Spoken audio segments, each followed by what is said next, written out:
Continuamos hoy, amigo oyente, avanzando en nuestro estudio del capítulo 12 del libro de Éxodo. Dijimos al concluir nuestro programa anterior que la celebración de la Pascua data del éxodo de Israel de la tierra de Egipto. Nunca debían olvidar lo que Jehová hizo por ellos, hasta cuando venga el Rey de nuevo y se establezca el milenio. Ahora solamente los israelitas debían comer la Pascua. En los versículos 43 al 48 de este capítulo 12 de Éxodo, encontramos algunas ordenanzas específicas en cuanto a esta observancia. Leamos. Y Jehová dijo a Moisés y a Aarón, Esta es la ordenanza de la Pascua. Ningún extraño comerá de ella.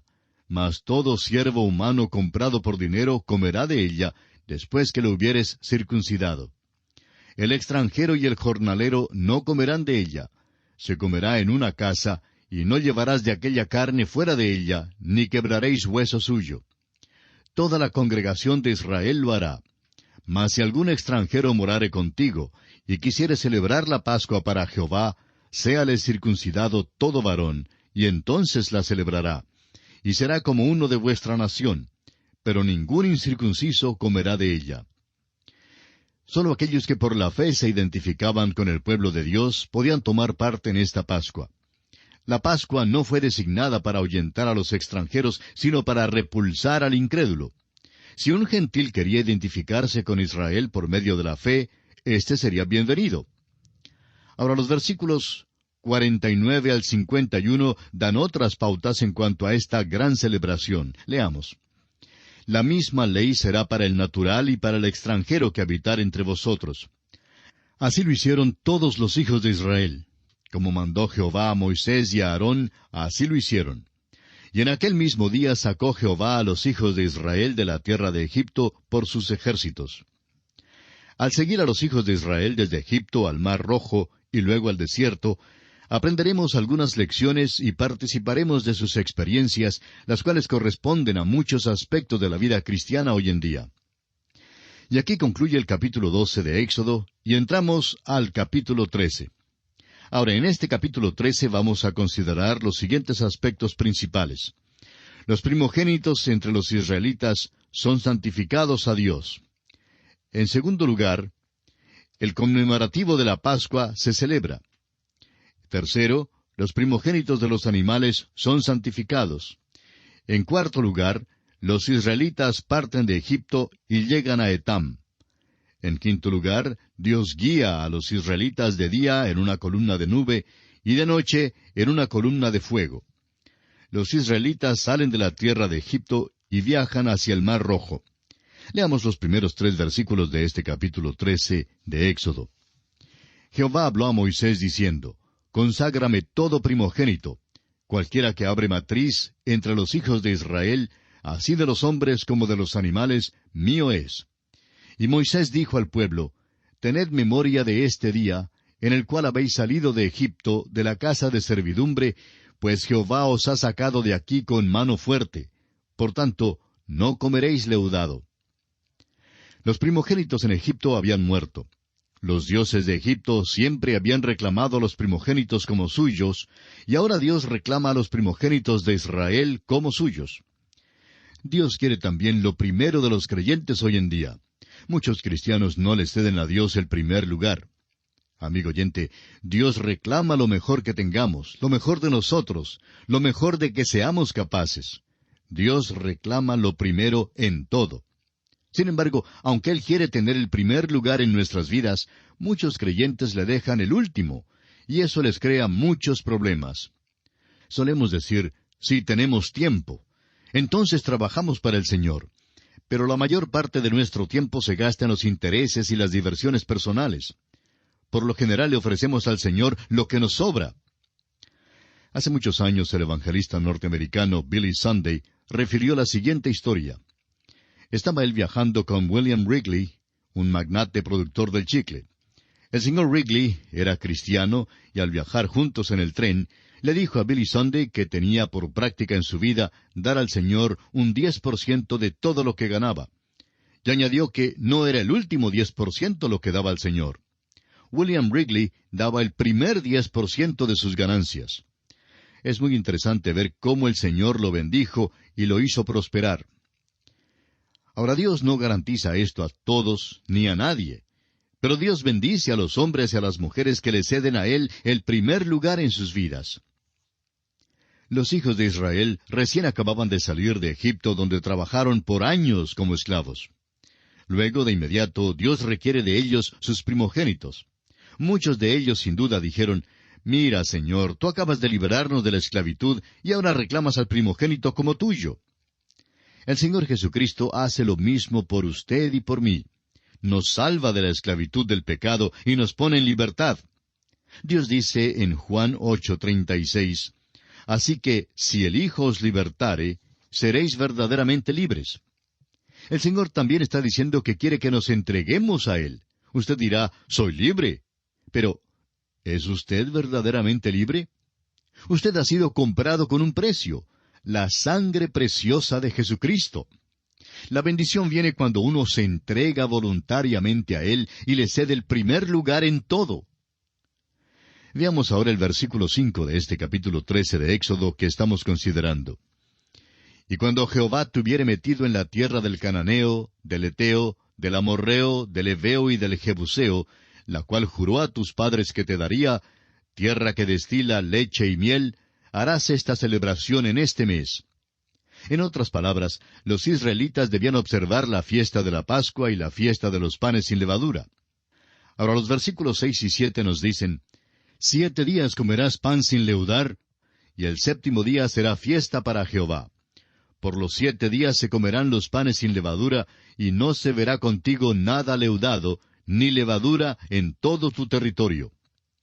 Cuando los israelitas salieron de Egipto, llevaban con ellos sus amasaderas y la masa que estaba en ellas. Esta era masa leudada, y Dios dice, «Quiero que la boten.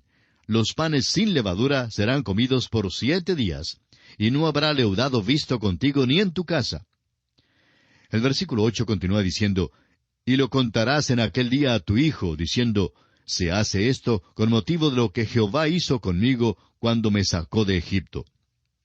Esta observancia debía ser pasada de una generación a otra para que el pueblo siempre recordara que Dios libró a los israelitas de la tierra de Egipto. Sigamos con los versículos 9 al 12 de este capítulo 13 de Éxodo.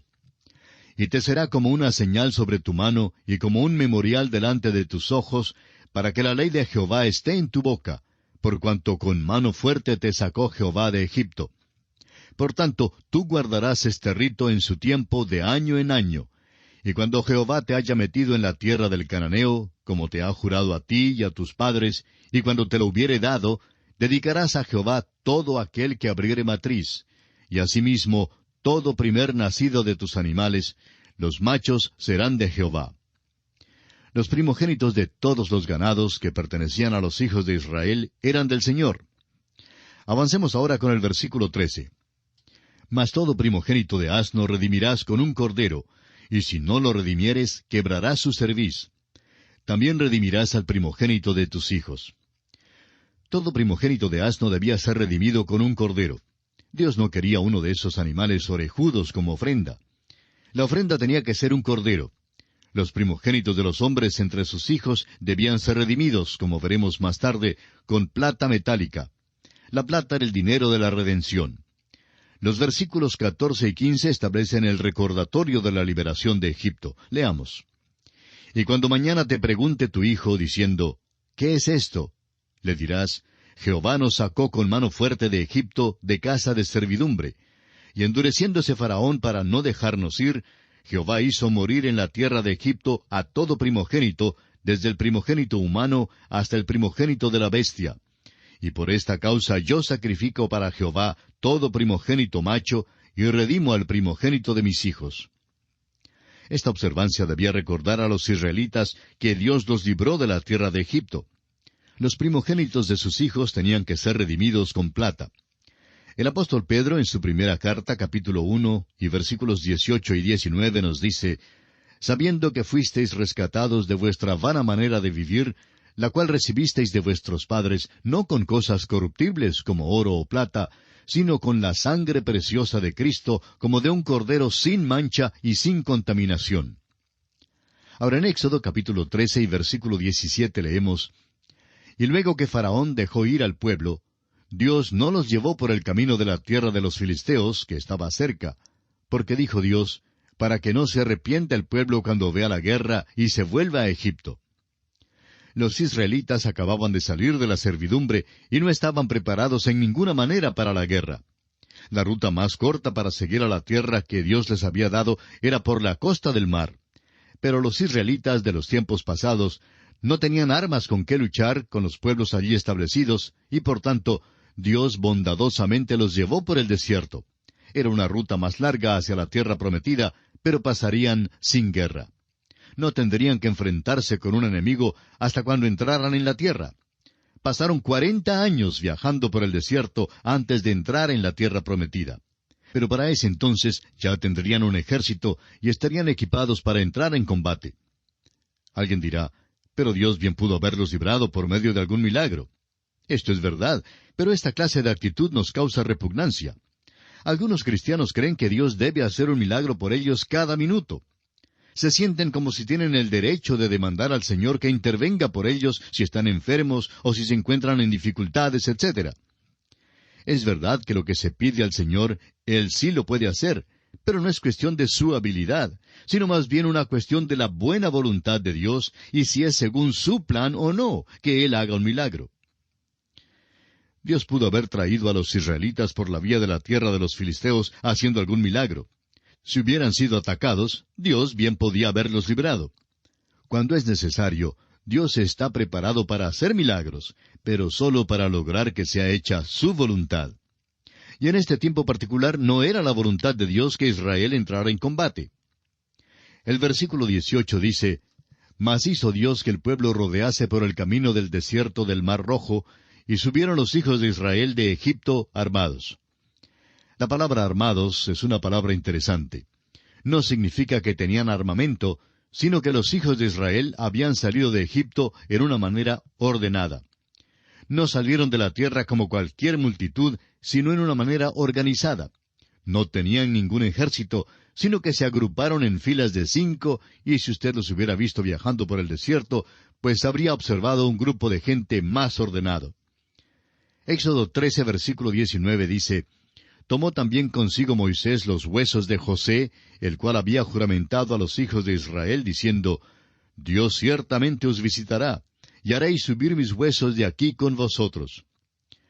Cuando los israelitas partieron de Egipto, Moisés llevó los huesos de José. Hay un pasaje interesante en Génesis capítulo 50, versículo 24, que dice, «Y José dijo a sus hermanos, Yo voy a morir, mas Dios ciertamente os visitará, y os hará subir de esta tierra a la tierra que juró a Abraham, a Isaac y a Jacob». Y el versículo 25 de Génesis 50 continúa diciendo, «E hizo jurar José a los hijos de Israel, diciendo, Dios ciertamente os visitará, y haréis llevar de aquí mis huesos». Por lo menos 200 años habían transcurrido desde que José había hablado estas palabras. Cuando él murió, era un héroe nacional. Pero después de su muerte, un nuevo faraón se levantó sobre Egipto, el cual no conocía a José, y ya no era un héroe nacional. José quería ser sepultado en la tierra prometida, y Moisés quiso ayudarle a cumplir este deseo. Pero, ¿para qué quitarían su cuerpo para sepultarlo en la tierra? José sabía que sería levantado algún día de los muertos para ser llevado al cielo. ¿Qué importaba entonces si su plataforma de lanzamiento quedaba en Egipto o en la tierra de Israel? Aquella tierra debía ser el cielo para ellos. Algún día habrá una resurrección de los israelitas, primero para el milenio y luego para la eternidad. Esta era la esperanza de José y también de Moisés. Ahora los versículos 20 al 22 dicen, «Y partieron de Sucot y acamparon en Etán, a la entrada del desierto. Y Jehová iba delante de ellos de día en una columna de nube para guiarlos por el camino, y de noche en una columna de fuego para alumbrarles, a fin de que anduviesen de día y de noche. Nunca se apartó de delante del pueblo la columna de nube de día, ni de noche la columna de fuego». Los hijos de Israel viajan hacia aquel desierto terrible que Moisés conocía tan bien. Sin embargo, iban por el desierto y ni aun se quemaban con el sol porque los cubría de día una columna de nube. Esa nación tenía algo que ninguna otra nación jamás ha tenido: la gloria, la presencia visible de Dios. Pablo lo expresó de esta manera en su carta a los Romanos capítulo 9, versículo 4, que son israelitas de los cuales son la adopción, la gloria, el pacto, la promulgación de la ley, el culto y las promesas. Ni aun la iglesia tiene con ella la presencia visible de Dios. La gloria pertenece solo a Israel. Nada visible ha sido dado a la iglesia. El mismo apóstol Pablo en su carta a los Efesios capítulo 1 versículo 3 dice que Dios nos bendijo con toda bendición espiritual en los lugares celestiales en Cristo. Los israelitas estaban caminando por la fe, aun como nosotros caminamos. Anticipaban la venida de Cristo y nosotros miramos atrás a un evento histórico. No necesitamos la presencia visible de Dios para poder caminar por la fe, porque tenemos la muerte de Cristo en la cruz y su resurrección como un hecho perfecto. Ellos necesitaban de la gloria, porque la redención todavía no había sido efectuada en la historia, como ahora ya lo ha sido. Dios hizo todas las preparaciones para cada eventualidad a fin de guiar a su pueblo con seguridad por el desierto.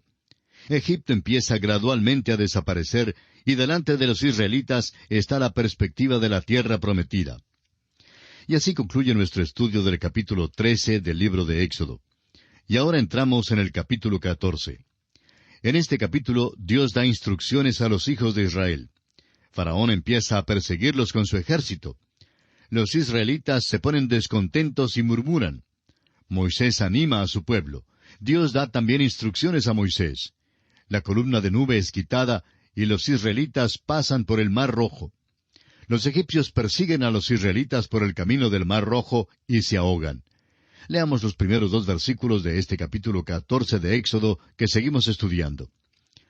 Habló Jehová a Moisés diciendo, Di a los hijos de Israel que den la vuelta y acampen delante de Pi-Hahirot, entre Migdol y el mar hacia Baal-Zephón. Delante de él acamparéis junto al mar. Es difícil estar seguro de la ubicación exacta, pero estos lugares sin duda estaban en alguna parte entre el río Nilo y el Mar Rojo. Leamos el versículo 3. Porque Faraón dirá a los hijos de Israel, Encerrados están en la tierra, el desierto los ha encerrado. Faraón tenía algunos hombres que espiaban a los hijos de Israel. El movimiento de 2,5 millones de personas sería difícil de ocultar de todos modos. Faraón creía que los israelitas viajarían por la vía de la costa y por la tierra de los filisteos. Cuando ellos se encaminan entonces al desierto, él cree que están perdidos y que no saben para dónde van. Cuando él cree que están atrapados, entonces procede a perseguirlos. Es obvio que Faraón dejó ir de mala gana a los israelitas, pero Dios no ha acabado todavía de tratar con este hombre. Veamos los versículos 4 al 7 de este capítulo 14 de Éxodo, que dicen, Y yo endureceré el corazón de Faraón para que lo siga, y seré glorificado en Faraón y en todo su ejército, y sabrán los egipcios que yo soy Jehová. Y ellos lo hicieron así. Y fue dado aviso al rey de Egipto que el pueblo huía, y el corazón de Faraón y de sus siervos se volvió contra el pueblo, y dijeron, ¿Cómo hemos hecho esto de haber dejado ir a Israel para que no nos sirva? Y unció su carro, y tomó consigo su pueblo, y tomó 600 carros escogidos, y todos los carros de Egipto, y los capitanes sobre ellos. Las huestes de Egipto avanzan contra los hijos de Israel con 600 carros. Usted bien puede imaginarse lo que aquel número de carros podía hacer a un pueblo indefenso, especialmente a las mujeres, los niños y al ganado. Sin duda, causarían una matanza terrible y estragos enormes entre los israelitas. En los versículos 8 al 10 veremos la persecución de Faraón al pueblo hebreo. Leamos. Y endureció Jehová el corazón de Faraón, rey de Egipto, y él siguió a los hijos de Israel. Pero los hijos de Israel habían salido con mano poderosa. Siguiéndolos pues los egipcios, con toda la caballería y carros de Faraón, su gente de a caballo y todo su ejército, los alcanzaron acampados junto al mar, al lado de Pi-Hahirot, delante de Baal-Zephón. Y cuando Faraón se hubo acercado, los hijos de Israel alzaron sus ojos, y he aquí que los egipcios venían tras ellos, por lo que los hijos de Israel temieron en gran manera y clamaron a Jehová. El mar Rojo estaba frente a los israelitas, y las huestes de Egipto estaban detrás. Esta gente indefensa se encuentra en una situación realmente desesperada. Desde todo punto de vista natural, los israelitas se hallan en un apuro grande. Y aquí vamos a detenernos por esta oportunidad. Continuaremos con este interesantísimo relato, Dios mediante, en nuestro próximo programa. Hasta entonces, amigo oyente, que Dios le bendiga, es nuestra fiel oración al Señor.